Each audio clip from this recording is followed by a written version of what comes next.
नमस्कार, आप देख रहे डिजिटल इंडिया और बढ़ते हैं अब खबरों की ओर। तेजस्वी को मुख्यमंत्री बनाकर रहेंगे, नालंदा में गरजे लालू यादव, जाने राजद सुप्रीमो ने क्या कहा। राजद सुप्रीमो लालू प्रसाद यादव मंगलवार को मुख्यमंत्री नीतीश कुमार के गृह जिले नालंदा पहुंचे। वह कृष्ण वल्लभ की पुण्यतिथि पर आयोजित कार्यक्रम में शामिल हुए।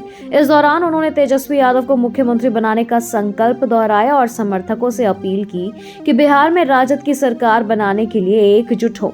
लालू यादव ने कहा कि उन्होंने कभी किसी के सामने सिर नहीं झुकाया और न ही झुकाने की आदत है। उनका कहना था कि राजद पूरी ताकत से चुनाव लड़ेगा और किसी भी हाल में तेजस्वी को मुख्यमंत्री बनाएगा। पटना में पोस्टर लगवाकर पूर्णिया निकल गए पप्पू यादव। कांग्रेस के नेता राहुल गांधी 20 दिनों में दूसरी दफे पटना के दौरे पर पहुंचे। राहुल गांधी के दौरे के बीच पूर्णिया से निर्दलीय सांसद पप्पू यादव की भी चर्चा सियासी गलियारे में हुई है। हालांकि पप्पू यादव राहुल गांधी के दौरे के दिन पटना में नजर नहीं आए। सियासी जानकर यह कह रहे कि पिछली दफे हुए पप्पू यादव की इतनी भारी फजीहत हुई थी कि इस बार वे राहुल के दौरे के दिन पूर्णिया निकल गए। अनंत सिंह जेल में ही रहेंगे या बेल मिलेगा, एमपी एमएलए कोर्ट ने फैसला सुरक्षित रखा। मोकामा के पूर्व विधायक अनंत सिंह की जमानत अर्जी पर सुनवाई के बाद एमपी एमएलए कोर्ट के विशेष न्यायाधीश ने आदेश सुरक्षित रखा है। नियमित जमानत को लेकर कोर्ट का फैसला अब कभी भी आ सकता है। इसे लेकर फिलहाल तारीख या समय निर्धारित नहीं है। पंचमहला थाना क्षेत्र में 22 जनवरी को हुई गोलीबारी मामले में अनंत सिंह के खिलाफ मामला दर्ज किया गया था, जिसके बाद उन्होंने सरेंडर कर दिया था। इसे लेकर पिछली सुनवाई में कोर्ट ने केस डायरी की मांग की है। भोजपुरी स्टार पवन सिंह की पत्नी ज्योति ने किया चुनाव लड़ने का ऐलान। भोजपुरी सुपरस्टार पवन सिंह की पत्नी ज्योति सिंह ने बिहार चुनाव लड़ने का औपचारिक ऐलान कर दिया है। रोहतास में मीडिया से बातचीत के दौरान उन्होंने कहा कि कई दलों से बातचीत चल रही है।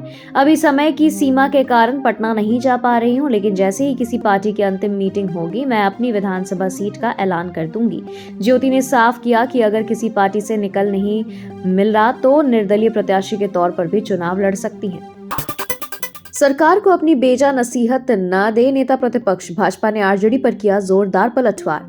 लालू और तेजस्वी जैसे लोग किसी का नहीं कर सकते। भाजपा के प्रदेश प्रवक्ता प्रभाकर कुमार मिश्र ने नेता प्रतिपक्ष तेजस्वी यादव पर जोरदार पलटवार किया है। भाजपा नेता ने कहा कि चोर को जोर से बोलने से उसकी बेगुनाही साबित नहीं हो जाती। तेजस्वी यादव चाहे जितना हाथ पैर मार ले, जंगल राज के युवराज का तमगा उनके गले से नहीं हटने वाला। भाजपा प्रवक्ता प्रभाकर मिश्र ने कहा कि तेजस्वी यादव सिर्फ तुष्टीकरण का प्रयास कर रहे हैं, जबकि सच यह है कि लालू और तेजस्वी जैसे लोग किसी का भी भला नहीं कर सकते। माननीय मुख्यमंत्री जी के नेतृत्व में बिहार तेज रफ्तार के साथ विकास के पथ पर आगे बढ़ रहा है। 9वीं फेल तेजस्वी यादव सरकार को नसीहत देना बंद करे। बिहार पुलिस में बड़ा फेरबदल, कई अफसरों को मिला प्रमोशन, जाने कौन कौन हुए शामिल। बिहार सरकार ने बुधवार को पुलिस महकमे में बड़ा फेरबदल किया है। बिहार पुलिस सेवा के 4 वरिष्ठ डीएसपी रैंक के अधिकारियों को प्रमोशन देकर अपर पुलिस अधीक्षक यानी एएसपी बनाया गया है। साथ ही 4 अपर पुलिस अधीक्षकों को अस्थायी रूप से कार्यवाहक प्रभात स्टाफ अफसर बनाया गया है। गृह विभाग ने इस संबंध में 5 फरवरी को अधिसूचना जारी कर दी है। राजनीति में फ्रॉडिज्म युग लाने वाले का नाम है केजरीवाल, डिप्टी सीएम का आप पर हमला। बिहार के उप मुख्यमंत्री विजय कुमार सिन्हा ने आम आदमी पार्टी के राष्ट्रीय संयोजक अरविंद केजरीवाल को देश की राजनीति में फ्रॉडिज्म युग का प्रणेता बताया।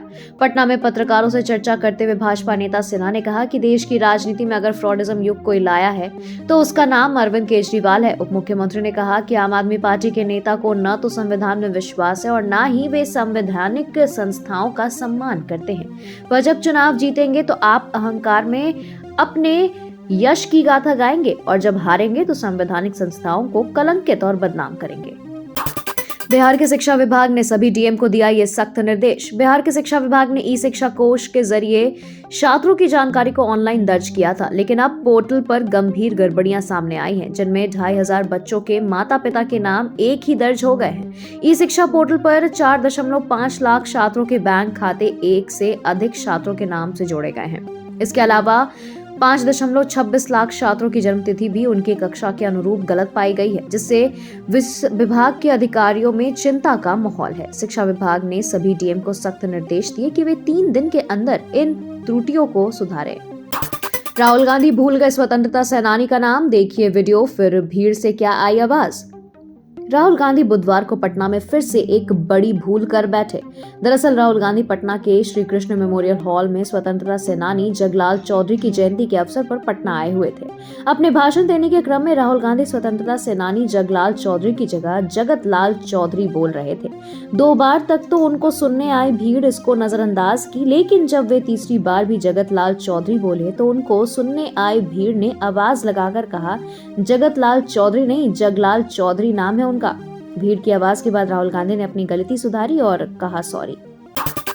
बिहार में हुए जाति जनगणना पर राहुल गांधी को नहीं है भरोसा। पटना में कांग्रेस नेताओं को संबोधित करते हुए कांग्रेस सांसद राहुल गांधी ने एक बार फिर से बिहार में हुए जाति जनगणना पर सवाल उठाया है। उन्होंने दावा किया कि हमें बिहार की तरह नहीं, तेलंगाना की तरह जाति जनगणना जरूरी है। जाति जनगणना हमें बता देगी कि दलित, पिछड़े, अल्पसंख्यक, गरीब, सामान्य वर्ग कौन और कितने हैं। आज देश में सत्ता संरचना में दलितों और पिछड़ों की भागीदारी नहीं है।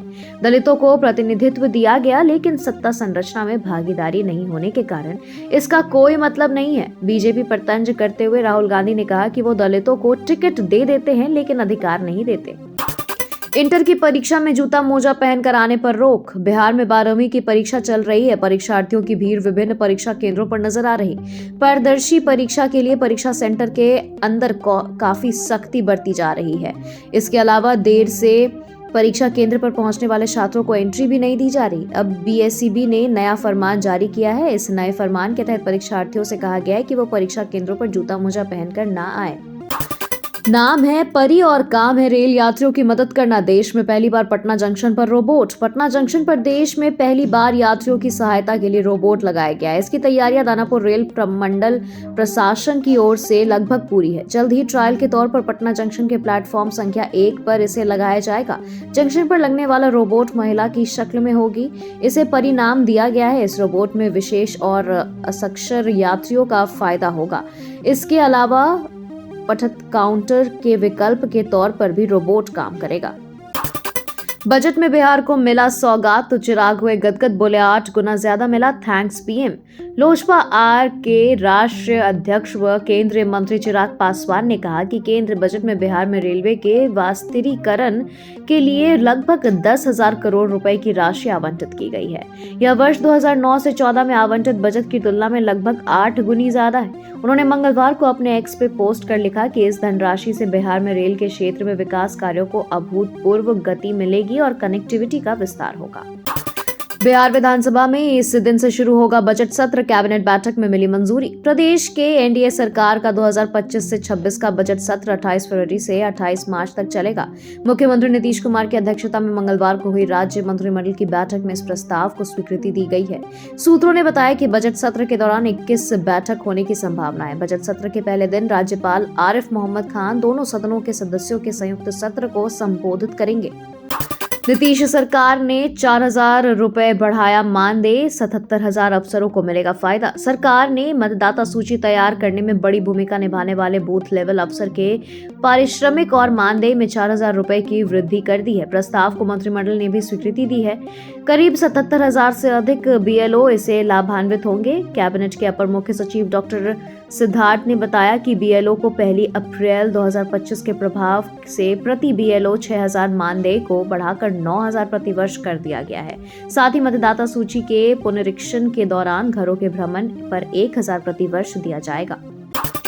सुबह सुबह राज्यपाल से मिलने राजभवन पहुंचे नेता विपक्ष तेजस्वी यादव। बिहार विधानसभा के नेता प्रतिपक्ष तेजस्वी यादव सुबह सुबह अचानक गवर्नर हाउस पहुंच गए।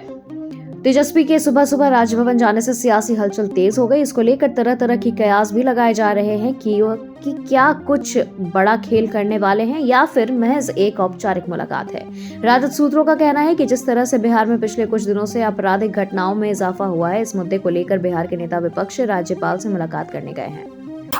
क्रेडिट लेने वाले तेजस्वी ने आखिर मान लिया हार। बिहार के नेता विपक्ष तेजस्वी यादव ने राज्यपाल से मुलाकात करने के बाद मीडिया से बातचीत करते हुए बड़ा बयान दिया है। तेजस्वी यादव ने कहा कि अब उन्हें क्रेडिट लेने से मतलब नहीं है। अब नीतीश कुमार को नौकरी देने का क्रेडिट लेना है तो वह ले, या अच्छी बात है, अब हमें इससे मतलब नहीं है। ऐसे में अब तेजस्वी ने इस बयान को चुनावी साल में बहुत ही गंभीर रूप से देखा जा रहा है। हेडमास्टर ने अश्लील गाने पर किया डांस, अब शिक्षा विभाग ने लिया एक्शन। बिहार के एक गुरुजी को अश्लील गानों पर कमर थिरकाना महंगा पड़ गया। इन प्रभारी प्रधानाध्यापक का विवादित वीडियो वायरल हुआ है, जिसमें वे अश्लील गानों पर नाचते और युवकों को लात मारते दिखाई दे रहे हैं। वहां मौजूद स्थानीय युवकों ने अपने मोबाइल फोन में ये कैद कर लिया। उसके बाद अब इस मामले में एक्शन लिया गया है। शिक्षा विभाग के अधिकारियों ने इसे गंभीर मामला बताया और फिर एक्शन लेने की बात कही है।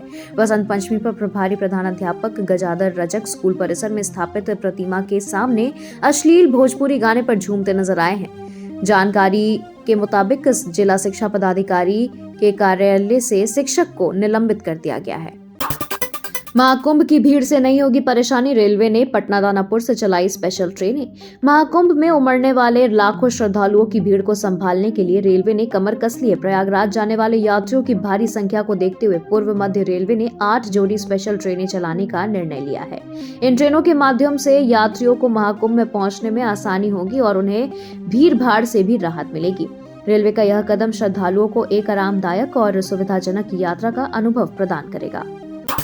सरकारी दफ्तर में जाम छलकाने वाले फॉरेस्टर का अब वीडियो हुआ वायरल।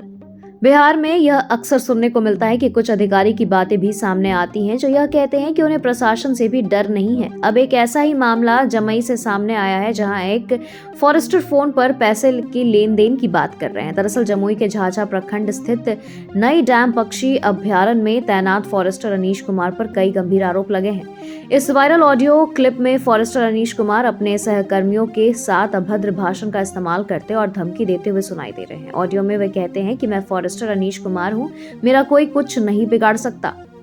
मुजफ्फरपुर में मूर्ति विसर्जन के दौरान 4 युवक डूबे, एसडीआरएफ ने किया रेस्क्यू। मुजफ्फरपुर में बुधवार को सरस्वती पूजा के मूर्ति विसर्जन के दौरान बड़ा हादसा हो गया।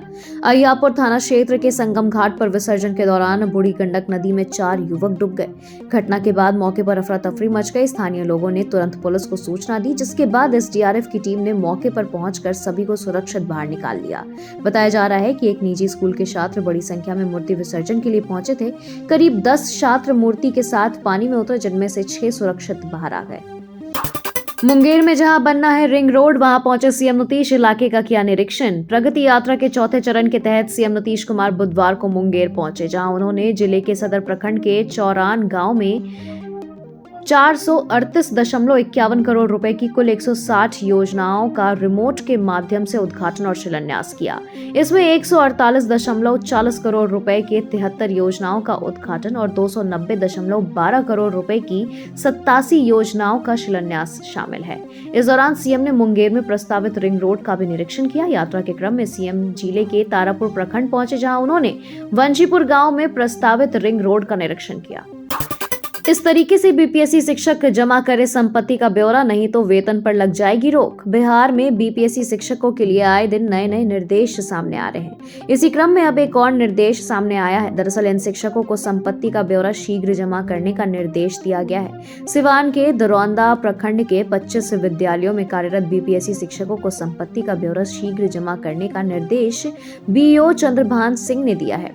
यदि शिक्षक संपत्ति का ब्यौरा जमा नहीं करते हैं तो उनका जनवरी माह का वेतन रोक दिया जाएगा।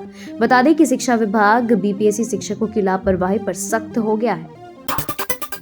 कहता रह गया मैं उनका लड़का हूं, जगलाल जयंती पर बेटे भूदेव चौधरी को ही राहुल के मंच पर जगह नहीं। स्वतंत्रता सेनानी जगलाल चौधरी की जयंती समारोह में शामिल होने के लिए बुधवार को लोकसभा में नेता प्रतिपक्ष और कांग्रेस सांसद राहुल गांधी पटना पहुंचे। इस दौरान उन्होंने पूरे देश में जातीय गणना की बात कही, बीजेपी और संघ पर निशाना साधा। लेकिन जिन जगलाल चौधरी जयंती के समारोह में राहुल गांधी शामिल हुए, उसी समारोह में उनके बेटे भूदेव चौधरी को मंच पर जगह नहीं दी गई, जिससे भूदेव काफी आहत है। अपने पिता की जयंती में भूदेव मंच के पास बैठना चाहते थे, लेकिन उन्हें कुर्सी तक नहीं नसीब हुई। बिहार में 15 किलोमीटर बिजली का तार काट ले गए चोर। अररिया जिले के फारबिसगंज थाना और कुर्सकांटा थाना क्षेत्र में करीब 15 किलोमीटर तक बिजली का तार चोरी हो गया। इस चोरी से बिहार पावर डिस्ट्रीब्यूशन कंपनी को करीब 16.3 लाख का नुकसान हुआ है। सिकटिया विद्युत शक्ति उपकेंद्र के इस्तेमाल के लिए 33 केवी के खंभों से तार जा रहा था, जिसकी चोरी कर ली गई। इस मामले में फारबिसगंज विद्युत एसडीओ ने फारबिसगंज एवं कुर्सकांटा थाना को प्राथमिकी दर्ज की है। खबरों के सिलसिलों में फिलहाल इतना ही। बने रहे खबरें डिजिटल इंडिया के साथ। नमस्कार।